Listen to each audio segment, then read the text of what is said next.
இந்திய நீதி அறிக்கையின்படி தமிழ்நாட்டில் தான் காவல்துறையில் பெண் அதிகாரிகளுடைய எண்ணிக்கை அதிகம். இப்படி சாதனைக்கு மேல் சாதனையை செஞ்சுட்டு இருக்கக்கூடிய தமிழ்நாடு இந்த சாதனைகள் தான் சாதாரணமாக செஞ்சுட்டு இல்லை. மேலே பாம்பு, கீழே நரிகள்.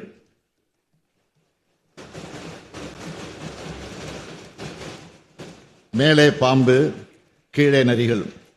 குதித்தால் அகழி, ஓடினால் தடுப்புச் சுவர்கள்.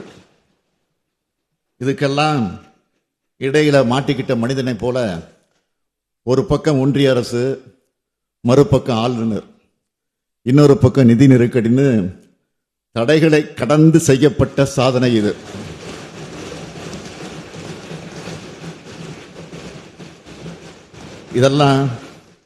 இதெல்லாம் ஸ்டாலின் என்ற தனி மனிதனோட சாதனைகள் அல்ல.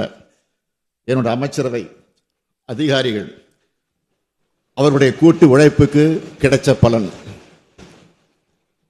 எல்லாத்திலையும் என்னை முன்னிலைப்படுத்திக்கணும்னு நினைக்கிறவன் இல்லைன்னா இது ஒரு கட்சியினுடைய அரசு அல்ல, ஒரு கொள்கையினுடைய அரசுன்னு நான் குறிப்பிட்டேன்.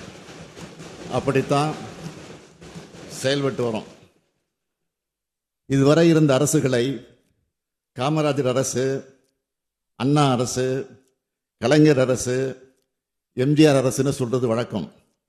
அந்த வரிசையில் இதனை ஸ்டாலின் அரசுன்னு சொல்லிக்கொள்ளாம திராவிட மாடல் அரசுன்னு நான் குறிப்பிட்டேன். ஒரு தனி மனிதனின் ஆட்சி அல்ல, ஒரு தத்துவத்தின் ஆட்சி என்பதன் அடையாளமாகத்தான் திராவிட மாடல் அரசுன்னு சொன்னேன். என்னை பொறுத்த வரைக்கும் கொள்கையும் இயக்கமும் தான் முன்னிலை பெறணும், வலிமை பெறணும். பிளே ஸ்டோர் மற்றும் ஆப் ஸ்டோரில் இருந்து பாலிமர் செயலியை QR கோடு மூலம் பதிவிறக்கம் செய்யுங்கள். செய்திகளை உடனுக்குடன் பெறுங்கள்.